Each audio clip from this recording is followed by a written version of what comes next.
आदरणीय जगन्नाथ बापू शेवाळे, आदरणीय दिलीप भाऊ ढवळे, बाळासाहेबजी कांगड, शरददादा सोनवणे, ज्यांनी आम्हाला सर्वांना आमंत्रित केले ते आदरणीय अभिषेक तांबे, अनंत मेहर, संजयराव काळेसाहेब, सतीशदादा शेरकर, मावशेठ खंडागळे, व्यासपीठावर अनेक कामगार त्याच्यामध्ये बाजीराव गोडे, शरदराव लेंडे, अंकुशे टाकळे, डुमरे, सर्व कामगार नवी डबल असतील, शिवाजीराव खेळे, देवांचे ठाणे, या गावच्या सरपंचांनी आदरणीय तांबेताई उपस्थित बंधू होते. आजच्या कार्यक्रमाला आदरणीय पवारसाहेब जेव्हा आले तेव्हा कुटुंबातले काही व्यक्ती पवारसाहेबांना भेटायला गेले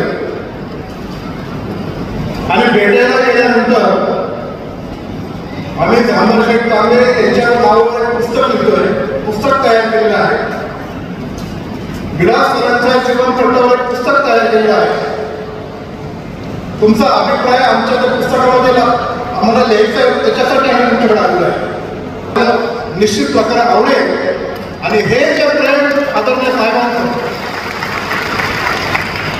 विशेषतः जुन्नरकरांवर आहे त्यांनी त्या जेव्हा व्यक्त केलं आणि ती भावना जेव्हा इथं आली की आता साहेब आता 25 तारखेला इथं येत आहे, याचा आनंद आमच्या सगळ्यांच्या मनामध्ये आहे.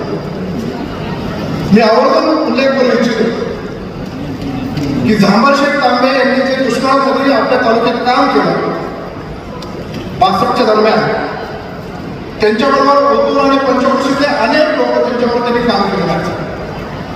कारण हा जो पुतळा आहे हा फक्त झामरशेठ तांबेंनी केलेलं कार्य गौरव स्मरणात राहावं म्हणून नाही, पण त्यांच्या आणि त्यांच्या टीमचं स्मरण राहील अशा प्रकारचे स्मारक आहे.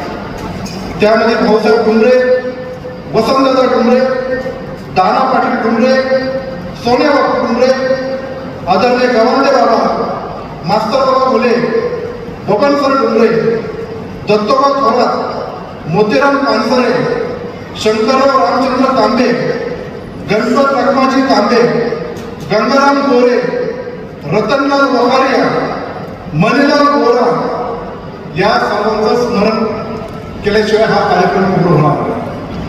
आणि आता जे हयात आहे ते आदरणीय गोविंदराव तांबे आणि माधवराव डुमरे यांनी झामरशेठला आणि रत्नागिरीला खूप मोठी मोलाची साथ दिली.